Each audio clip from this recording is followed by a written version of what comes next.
మీ మోకాల నొప్పులకు ఎటువంటి సర్జరీ లేకుండా ఎపియాన్ పెయిన్ క్లినిక్ అందిస్తున్న అత్యాధునిక చికిత్స.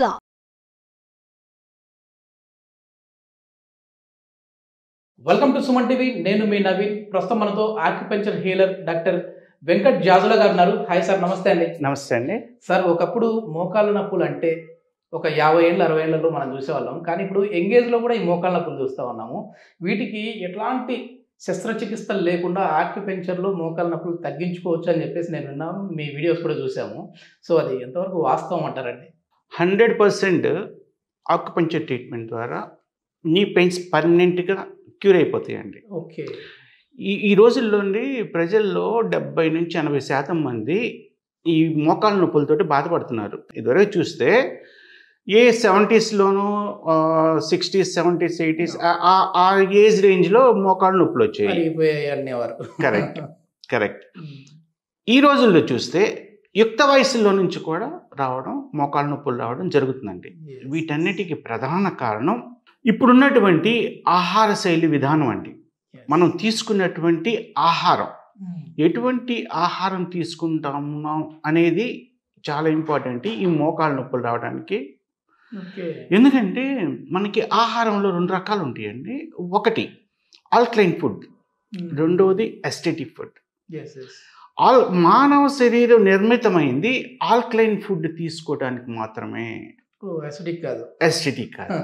అసిడిక్ అంటే ఇప్పుడు బజ్జీలు, బోండాలు, పూరీలు ఇదివరకు రోజులు లేవండి. అవి నాన్ వెజ్, బిర్యానీలు, బేకరీ ఐటమ్స్ ఇవన్నీ కూడా అసిడిక్ ఫుడ్ కింద వస్తాయి. ఇవి ఏమవుతున్నాయి అంటే మనకి ఆహారం ద్వారా ఈ అసిడిక్ ఫుడ్ ఎప్పుడైతే శరీరంలోకి వెళ్తుందో యూరిక్ యాసిడ్ అనేది జనరేట్ అవుద్ది, పుట్టిద్ది. యూరిక్ యాసిడ్, అమినో యాసిడ్స్, మలినాలు, వాటర్ ఇవంతా వెళ్ళి బ్లడ్లో చేరుతాయండి. ఎప్పుడైతే బ్లడ్లో చేరినయో శరీర ధర్మం ప్రకారం బ్లడ్ మొత్తం కూడా కిడ్నీకి పంపిస్తుంది. కిడ్నీలో more than 10 lakhs ఫిల్టర్స్ ఉంటాయి. Excess uric acid, amino acid ఇవన్నీ కూడా ఫిల్టర్ చేసి ఎంతవరకు ఉంచాలో అంతవరకు ఉంచి మిగతాదంతా కూడా యూరిన్ రూపంలో బయట పంపించేస్తుంది. అయితే మనకి బ్లడ్లో కాల్షియం ఉంటుందండి. ఈ కాల్షియం యూరిక్ యాసిడ్ ఏం చేస్తుందంటే కాల్షియం మొత్తం తినేసిద్ది బ్లడ్లో. అది తినేసి మళ్ళీ ఇంకెక్కడ కాల్షియం ఉందని చూస్తే మనకి ఇది స్కెల్టన్ అండి. మనకి రక్త మాంసాలు లేకపోతే మనకి ఈ విధంగా ఉంటుంది మన శరీరంలో. ఇదంతా కూడా ఈ అస్థిపంజరం అంతా కూడా కాల్షియం ఉంటేనే గట్టిగా ఉంటుంది, ఈ బోన్స్ అన్నీ కూడా. ఈ యూరిక్ యాసిడ్ ఏం చేస్తుందంటే వచ్చేసి మనకి అన్ని జాయింట్సేనండి. చేతికి ఒక 3 జాయింట్లు, ఈ చేతికి ఒక 3 జాయింట్లు, కాళ్ళకు 3 జాయింట్లు ఉంటాయి. యూరిక్ యాసిడ్ వచ్చి ఎక్కడైతే జాయింట్స్ ఉన్నాయో అక్కడ స్టోర్ అవుతుంది. అందుకే జాయింట్ పెయిన్స్ అంటా ఉంటారు. కరెక్ట్. అయితే మనకు అతిపెద్ద జాయింట్ ఏంటి? మోకాలు.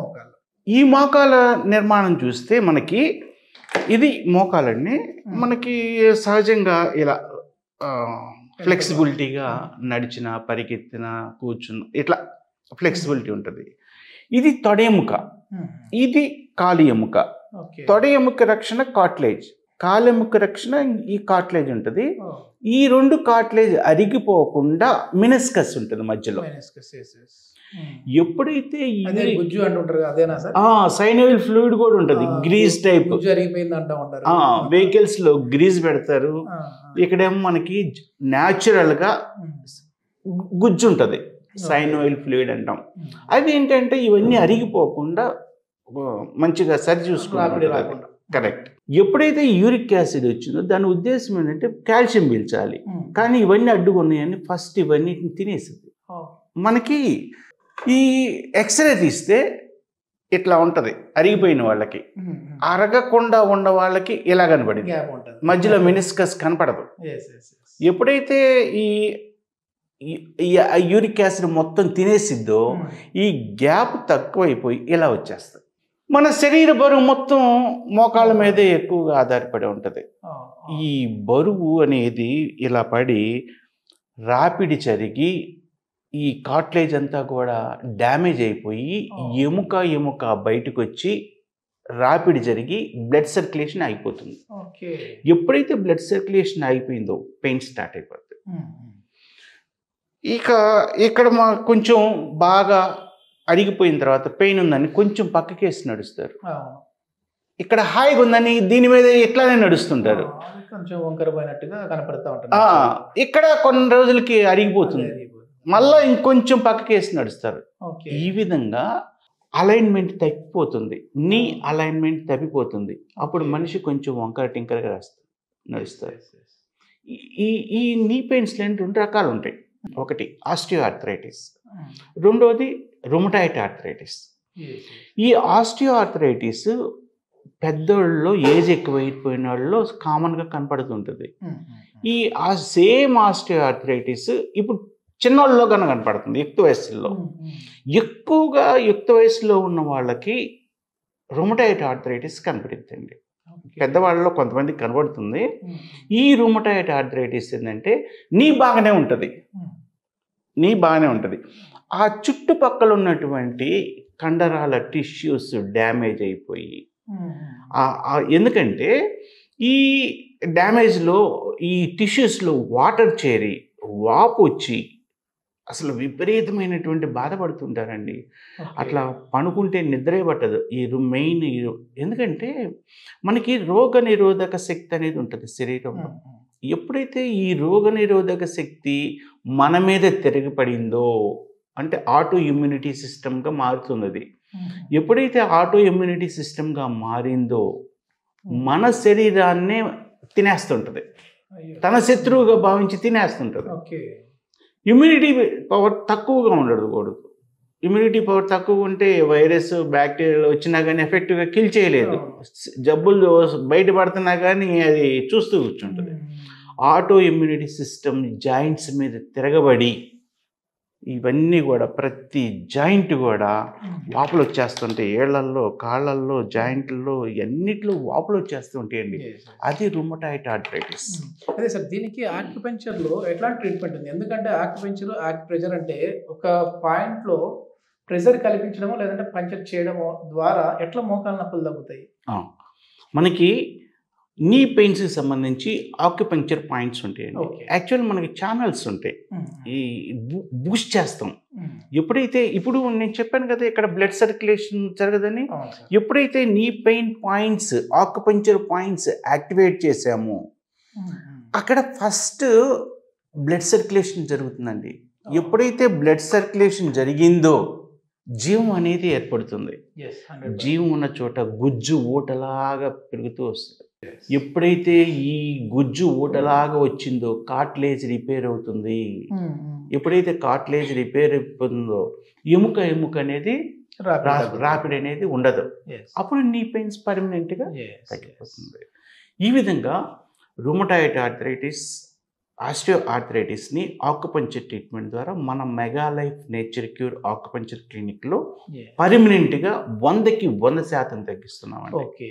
ఏం సార్ ఆ ప్రెజర్ పాయింట్స్ ఏమున్నాయి సార్? అంటే చూసే వాళ్ళకి కూడా ఒకవేళ మోకాళ్ళ నొప్పులు ఉన్న వాళ్ళకి అంటే పూర్తిగా అది తగ్గాలంటే ఖచ్చితంగా డాక్టర్ దగ్గరికి రావాల్సిందే. కానీ తెలుసుకోవాలని అనుకుంటా ఉంటారు కదా, మోకాళ్ళ నొప్పులు తగ్గాలంటే ఏ భాగంలో మేము ప్రెజర్ చేసుకుంటే తగ్గుతుంది అనేసి ఏమైనా ఉన్నాయండి? అంటే ఇక్కడ మోకాలు చుట్టూ ఉంటాయండి. ఓకే. మోకాలు చుట్టూ ప్రెజర్ పాయింట్స్ కూడా అక్కడే ఉంటాయి, ఇక్కడే ఉంటాయి, బ్యాక్ కూడా ఉంటాయి. ఈ రెండింటిని కూడా కవర్ చేస్తూ ఉంటాం పేషెంట్కి. తర్వాత ఇమ్యూనిటీ పవర్ పెంచుతాం. ఇప్పుడు ఇది ఉంది LI4, ఈ పాయింట్ని కూడా యాక్టివేట్ చేస్తూ ఉంటాం. రోగ నిరోధక శక్తి పెరుగుతూ ఉంటుంది.